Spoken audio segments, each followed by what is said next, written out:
ఇటు చూస్తేనే మీ హామీల పరిస్థితి చూస్తే ఇట్లా ఉంది, రేపు సీట్ల పరిస్థితి చూస్తే ఏ రకంగా ఉంటుందో తెలుస్తలేదు.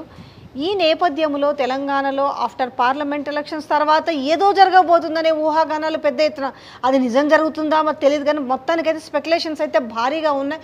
ఇలాంటివి ఇంతకుముందు గతంలో చాలా ఏళ్ళు కాంగ్రెస్ పార్టీ మరి దేశాన్ని పరిపాలించింది, రాష్ట్రాలు పరిపాలించింది కదా, ఇంత ఇన్సెక్యూర్ ఫీలింగ్లో ఉందా? ఒక రాష్ట్ర ముఖ్యమంత్రి నా వెనుక గూడు పుటాన్ని జరుగుతుంది, నన్ను దించుతున్నారు, నన్ను ఏదో చేయబోతున్నారు, నేను ఒక బీద రైతు కుటుంబం నుంచి వచ్చిన వ్యక్తి నేను చెప్పుకుంటూ ఒక సింపతి గెయిన్ చేసుకునే విధంగా కనిపిస్తుంది. బీద రైతు కుటుంబం నుంచి వచ్చిండు, తుపాకీ పట్టుకొని తెలంగాణ వద్దను, తెలంగాణ కావాలన్నది పోయినోడు, ఇవన్నీ ఉన్నాయి, అవన్నీ వెయిట్ చేస్తాం. బీద కుటుంబం నుంచి వస్తే నువ్వు చెప్పినంత నమ్మలా? ఏం చేస్తున్నావు? డబుల్ ట్యాక్స్ వసూలు చేస్తలేవు, వాస్తవం కాదా? పైసలు లేకుండా రాజకీయం చేయగలుగుతావు నువ్వు? ఇక ఇవన్నీ వద్దు, దాని గురించి మాట్లాడు ఒక్క నిమిషం. రెండోది ఏమంటున్నాడు, మహిళలతోటి మాకు ఓట్లేస్తారు, మేము మళ్ళీ వస్తాం. అవునా? చేయని. మరి సామాజిక కోణంలో బీసీలు అంత ఎత్తారా మీకు? ఎన్ని సీట్లు ఇచ్చారు? 3 సీట్లు ఇచ్చారు, అంతే కదా. ఆ 3 2 ఇక్కడి నుంచి పోయిన వాళ్ళే కదా, వేరే పార్టీ నుంచి వచ్చిన వాళ్ళే కదా. ఆ ఒక్కడు ఇంకోటి బీసీ ఎక్కడ? మన తెలుగు రాష్ట్రాల్లో బీసీ అని వచ్చింది, కానీ అదే బయట రాష్ట్రంలో అది ఫార్వర్డ్ కమ్యూనిటీ, అది అత్యంత తక్కువ నంబర్ ఉన్నది, అంతే కదా.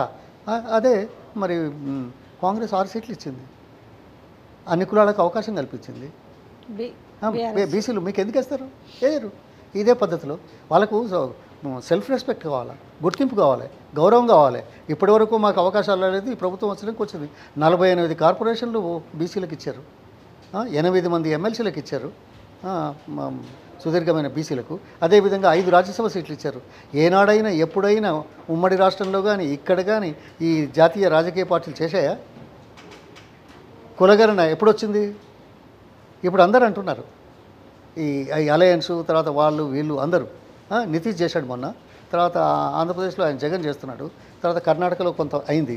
కానీ దీనికంటే ముందు ఈ దేశంలో ముందు ఎవరు చేశారు? అధికారం వచ్చిన 3 నెలల్లో ఎన్నికలు లేవు, ఎన్నికల కోసం చేయలే, ఒకే ఒక రోజు సర్వజనుల సర్వే, అదేమిటో సకల జనుల సర్వే చేయించిన చరిత్ర కాంగ్రెస్ టీఆర్ఎస్ ప్రభుత్వానికి, కేసీఆర్ గారిది. ఎందుకు చేయాల్సింది? ఇప్పుడు మంచి ఆలోచనలు ఎప్పుడైనా ముందొస్తాయి, ముందు చూపుతోటి. అది బయటికి రావడానికి టైం పడుతున్నది. నేను అందుకే చెప్పాను, తెలంగాణ ఉద్యమం చరిత్ర, అందే స్వాతంత్ర పోరాటం ఉద్యమం, తర్వాత మంచి కార్యక్రమాలు మొదలుపెట్టిన వాళ్ళు చెడ్డోళ్ళని కాదు. It takes time, political pressures, ప్రభావాలు ఉన్నాయి. అందుకే టెక్నికల్ అండ్ లీగల్ ఆస్పెక్ట్స్ మరి ఎస్టీలకు 10% చేశాం కదా, అవకాశం ఉంటే. ఎస్టీలకు గ్రామ పంచాయతీలన్నీ చేశాం కదా. పౌడు భూముల సంగతి పరిష్కారం చేసే దాంట్లో ఈ రాష్ట్రమే ముందుంది కదా. ఇవి ఎక్కడ రావా? వాళ్ళు ఓట్లేరా? నీ పిచ్చి మాటలు, నిన్న మాట్లాడిన మాట ఈ మాట మాట్లాడి నీ పిచ్చి మాటలతోటి వాళ్ళు వేస్తారనుకొని తప్పుడు సమాచారం ఇస్తే ఎట్లా? ఏదో ఒక కార్యక్రమం మహిళలు చేసామంటే మహిళలతోటి వెళ్తాం, అబ్బో ఇప్పటిదాకా మహిళలు ఏనే లేదు వాళ్ళకు, అంటే వాళ్ళని అవమానించినట్టే కదా. అధికారం ఉన్నా కాదు, అధికారం 25% వచ్చింది. 25% మహిళలు అయ్యిందే 25 అయిందా? చెప్పండి. Are you not insulting them? Are you not looking down on them? Are you not దీన్ని చేయట్లేదు, పరిహాసం చేయట్లేదు? అంటే ఇలా గెలుపుకు దోహదపడ్డారు. గెలుపుకు దోహదపడ్డది 1.8%. అయ్యో తెలియదా? అది రేపు పొద్దున పార్లమెంట్ ఎలక్షన్లో బయటపడుతుంది. ఏమున్నది? అదే జనం ఇంత తక్కువ సమయం లోపల ఎంత తేడా పడుతుందో మీరే చూద్దరు. కానీ ఎంత పడవచ్చు మీ అంచనా ప్రకారం? మెజారిటీ సీట్లకు బీఆర్ఎస్ గెలుస్తుంది అట్లా తప్పనిసరిగా. అంటే ఏం చూసి shock, it will be A shock for Congress definitely. ఆయనే ఉంటాడో పోతాడో, ఉండి ఎక్కడ పోతాడో, ఇవన్నీ ఊహాగానాలు. నేను చెప్తే పదే ఆయన బీజేపీకే పోతాడు, మరో ఏక్నాథ్ షిండే అనేది ఒకవైపు బీజేపీ వాళ్ళు మాట్లాడుతున్నారు, ఒకవైపు బీఆర్ఎస్ వాళ్ళు మాట్లాడుతున్నప్పటికీ ఎందుకు ఈ రాష్ట్ర ముఖ్యమంత్రి ఆ మాటను ఖండిస్తలేడు? అది ఖండించలేదు, వాళ్ళని అడగండి మీరు, పోనీయండి. కానీ ఆయనేమో బడేబాయి, ఈయన చోటేబాయి అయిపోయాడు. మరి ఆయన చెప్పిన వాటిలో ఏది చేయలేదు. అంబానీ ఇది అదాని గురించి మాట్లాడితే ఈయన ఏం చేశాడో తెలుసు. రాహుల్ గాంధీ అదాని అంబానీ గురించి ఏం మాట్లాడాడు, ఈయనేం మాట్లాడాడు. అదేవిధంగా రాహుల్ గాంధీ వీటి విషయాల మీద ఏం మాట్లాడాడు, ఈయనేం మాట్లాడుతున్నాడు, అన్నీ ఉన్నాయి. అంటే పెట్టుబడులు పెట్టితే ఎవరికైనా ముందుకు వచ్చినా కూడా మేము ఎవరినైనా కూడా తీసుకోవడానికి సిద్ధమే. అవును అవును.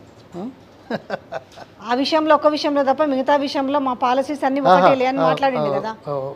రాష్ట్రానికి పెట్టుబడులు పెడతామని వాళ్ళంతలో వాళ్ళు ముందుకు వస్తే మేము ఎందుకు వద్దంటాము. ఇవన్నీ బాగా మాట్లాడతారులేండి. ఇది రాహుల్ గాంధీ వేరే మాట, ఈయన వేరే మాట. అందుకోసం అంటున్నారు. అంటే ఇప్పుడు ఆస్కారం ఇస్తున్నావు కదా రాహుల్ గాంధీ చెప్పిన దానికి వ్యతిరేకంగా.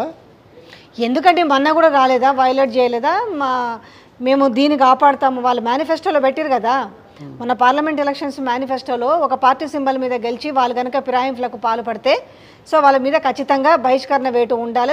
రాజ్యంలో అందరు కలిసి చేతులు ఎత్తేసిండ్రు. ఇక్కడనే అది అట్లా అన్నారు, ఇట్లా చేతులు ఎత్తేసిండ్రు.